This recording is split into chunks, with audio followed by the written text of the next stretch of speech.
Hello అండి. నమస్తే. So, I'm doctor Bhargavi Arun, paediatrician, Raghavi hospital. ఇవాళ మనము ఈ మధ్య 2, 3 రోజుల నుంచి ఎక్కువగా వింటున్న వార్త ఏంటి? HMPV virus. సో, దాని గురించి మనం ఒకసారి మాట్లాడుకుందాము.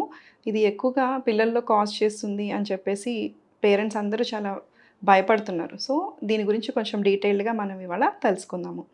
సో, హెచ్ఎంపీవీ అంటే ఏంటి అనంటే హ్యూమన్ మెటాన్యూమో వైరస్. ఇది ఒక ఆర్ఎన్ఏ వైరస్ అనమాట. Different groups of DNA, RNA వైరస్‌లో ఇది single stranded RNA virus.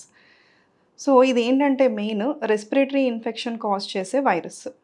Okay. Same as COVID, swine flu. So, అలాంటి సింప్టమ్స్ ఉంటాయన్నమాట. ఈ వైరస్ కనుక మనకి ఎఫెక్ట్ చేస్తే. యాజ్ యూ సీ కోవిడ్‌లో ఏం సింప్టమ్స్ మనం గమనించామో అవే సింప్టమ్స్ ఇక్కడ గూడా మనం చూస్తాం. లైక్ ఏంటి?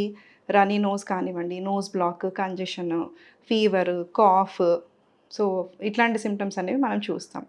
ఓన్లీ అది సివియర్ ఫార్మ్‌లోకి వెళ్తేనే మనకి ఇబ్బంది కలుగజేస్తుంది. శ్వాస తీసుకోవడంలో ఇబ్బంది కానివ్వండి, ఆయాసము అండ్ సివియర్ బాడీ పెయిన్స్. ఇట్లాంటి సిట్యుయేషన్ ఓన్లీ సివియర్ ఇన్ఫెక్షన్ వచ్చినప్పుడే మనం చూస్తాం. యూజువల్లీ అయితే ఇది చాలా లెస్ సింప్టమ్స్ కాజ్ చేసి మనకి తెలియకుండానే మన ఇమ్యూనిటీ వల్ల ఓవర్‌కమ్ చేసుకుంటుంది కాబట్టి మన బాడీ, మనకు తెలియకుండానే చిన్న చిన్న సింప్టమ్స్ వచ్చి మన బాడీలోంచి అది వెళ్ళిపోతుంది virus.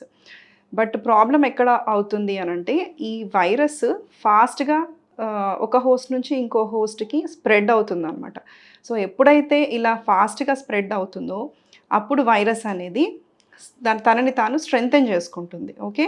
That is the reason mutant strains అనేవి బయటికి కొత్త కొత్త స్ట్రెయిన్స్ అనేవి పుట్టుకొస్తూ ఉంటాయి. ఇప్పుడు ఈ హ్యూమన్ మెటాన్యూమో వైరస్ కూడా ఫస్ట్ మనం కనుక్కుంది 2001లో అనమాట. సో, అప్పటి నుంచి కూడా ఈ ఇన్ఫెక్షన్ అనేది మనకి వస్తూ ఉంది, పోతూ ఉంది. మనకు తెలియకుండానే. ఓకే. సో, ఇప్పుడు మనం ఏం తెలుసుకుందాము? ఎందుకు మనం పానిక్ అవ్వాలి అనంటే, ఎప్పుడైనా సరే వైరస్ తనని తాను స్ట్రెంథెన్ చేసుకోవడానికి ట్రై చేస్తుంది. అది సర్వైవ్ అవ్వాలి కాబట్టి ఎంత వీలుంటే అంత తనని తాను స్ట్రాంగ్ చేసుకోవడానికి ట్రై చేస్తుంది. అంటే ఏంటి? మన ఇమ్యూనిటీ సిస్టమ్‌ని ఓవర్‌కమ్ చేసే సిట్యుయేషన్‌ని క్రియేట్ చేయడానికి ట్రై చేస్తుందది. ఓకే. సో, దానికి రీజన్స్ ఏంటి? అంటే ఫస్ట్ ఆఫ్ ఆల్ ఎందుకు మ్యూటెంట్ స్ట్రెయిన్స్ వస్తాయి అంటే, వైరస్ ఎప్పుడూ కూడా ఒక బాడీలోకి వెళ్ళిన తర్వాత హోస్ట్ బాడీలోకి అది డివైడ్ అవ్వడం స్టార్ట్ చేస్తుంది. అంటే దాని నంబర్‌ని పెంచుకుంటుంది. ఓకే. దాన్నే మనం రెప్లికేషన్ అంటాం. సో, డ్యూరింగ్ రెప్లికేషన్ ప్రాసెస్‌లో ఏమవుతుంది అనంటే జెనెటిక్ వేరియేషన్ వల్ల కొత్త స్ట్రెయిన్స్ అనేవి ఒక్కొక్కసారి పుట్టొచ్చు. అండ్ ఆల్సో సెకండ్ రీజన్ ఎప్పుడు మ్యూటెంట్ స్ట్రెయిన్స్ వస్తాయి అనంటే, ఆల్రెడీ మనకొక ఇన్ఫెక్షన్ ఉంది. లైక్ మనకి స్వైన్ ఫ్లూ వైరసే మన బాడీలో ఆల్రెడీ ఉందనుకోండి. మైల్డ్‌గా ఏదో మనకి సింప్టమ్స్ ఉన్నాయి. బట్ దాంతో పాటు over the top of it మనకు కనుక మళ్ళీ మెటాన్యూమో వైరస్ కనుక వచ్చిందనుకోండి. ఫర్ ఎగ్జాంపుల్ చెప్తున్నా నేను. వచ్చిందనుకోండి. సో, ఈ రీకాంబినేషన్ ఆఫ్ జెనెటిక్ మెటీరియల్ అవ్వడం వల్ల కూడా కొత్త స్ట్రెయిన్స్ అనేవి పుట్టే ఛాన్స్ ఉందన్నమాట. ఓకే. సో, ఇప్పుడు ఏం చేయాలి? అంటే ఇప్పుడున్న సిట్యుయేషన్‌కైతే యాజ్ నౌ ఇండియాలో మనకి ఈ ఇన్ఫెక్షన్ డిటెక్ట్ అయినా సరే అవి చాలా మైల్డ్ ఇన్ఫెక్షన్‌గానే డిటెక్ట్ అయ్యాయి. ఇప్పుడు వరకైతే సివియర్ డిసీజ్ ఎవరికీ ఇప్పుడు వరకైతే కాజ్ చేయలేదు వైరస్. బట్ మనం ఈ మ్యుటేషన్ జరగకుండా ఉండాలి అనంటే మనం కొన్ని జాగ్రత్తలు తీసుకోవాలి. సో, ఏంటది? First thing spreading of the వైరస్‌ని మనం ఆపాలి. మనం అనుకున్నట్టు స్ప్రెడ్ అయినప్పుడు అది ఫాస్ట్‌గా స్ప్రెడ్ అయినప్పుడు రెప్లికేషన్ పెరిగే ఛాన్స్ ఉంది కాబట్టి, మ్యూటేషన్ అయ్యే ఛాన్స్ ఉంది కాబట్టి, మనం ఫస్ట్ ఆఫ్ ఆల్ స్ప్రెడ్‌ని మనము ఆపాలి. సో, ఎలా ఆపాలి? మెయిన్‌గా ఇది రెస్పిరేటరీ వైరస్ అనుకున్నాం మనం. అంటే ఏంటి? ఏరోసోల్స్‌తో వస్తుంది. ఏరోసోల్స్ అంటే మనం మాట్లాడినప్పుడు, దగ్గినప్పుడు, తుమ్మినప్పుడు మన డ్రాప్లెట్స్ వల్ల, రెస్పిరేటరీ డ్రాప్లెట్స్ వల్ల అది స్ప్రెడ్ అవుతుంది. సో, దాన్ని ఎలా ఆపాలి మనము? సింపుల్ వేరే మాస్క్. మాస్క్ పెట్టుకున్నప్పుడు ఆబ్వియస్లీ మనము బయటికి ఏరోసోల్స్ అనేవి రావు కాబట్టి అది ప్రివెంట్ అయిపోతుంది. సెకండ్ థింగ్ వచ్చేసి హ్యాండ్ వాష్ అంటాం. ఎందుకు ఫ్రీక్వెంట్ హ్యాండ్ వాష్ అని చెప్తాం మనము అనంటే, మనం ఇలా దగ్గినప్పుడు, తుమ్మినప్పుడు మన చుట్టూ ఉన్న పరిసరాలు ఆ డ్రాప్లెట్స్ అనేవి, దాంట్లో ఉన్న వైరస్ అనేవి కొంతసేపు యాక్టివ్‌గా ఉంటాయన్నమాట. సో, మనం కనుక ఆ సర్ఫేస్‌ని టచ్ చేసి, మనం మళ్ళీ ఆ చేతుల్ని మనము ముక్కు దగ్గరో, నోటి దగ్గరో పెట్టుకున్నప్పుడు వైరస్ అనేది ఇమ్మీడియేట్‌గా హోస్ట్ బాడీకి అటాచ్ అయిపోతుంది. సో, వన్స్ దానికి ఎంట్రీ పాయింట్ దొరికిందనుకోండి, అది ఆబ్వియస్లీ వెంటనే రెప్లికేట్ చేసుకొని, దాని నంబర్‌ని పెంచుకొని మనకి డిసీజ్ కాజ్ చేస్తుంది. సో, అందుకని సెకండ్ పాయింట్ ఏంటి అనంటే frequent hand wash. Next thing ఏంటి?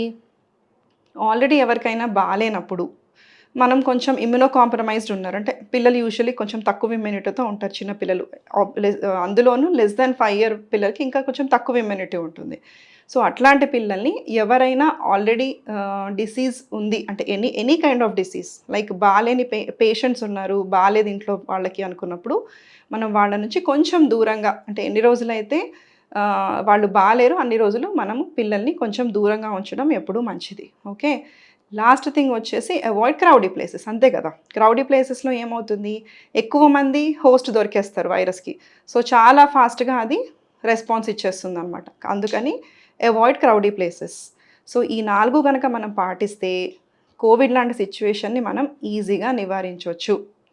సో, పేరెంట్స్ ఎక్కువగా పానిక్ అవ్వకండి. దీని సిమ్టమ్స్ వచ్చేసి ఎనీ రెస్పిరేటరీ ఇన్ఫెక్షన్ లానే ఉంటుంది పిల్లల్లో కూడా. Unless the child is immuno compromised. అంటే కొంతమందికి వేరే రకమైన జెనెటిక్ డిజార్డర్స్ ఉండొచ్చు. పుట్టినప్పటి నుంచి ఏమైనా హెల్త్ ఇష్యూస్ ఉండొచ్చు.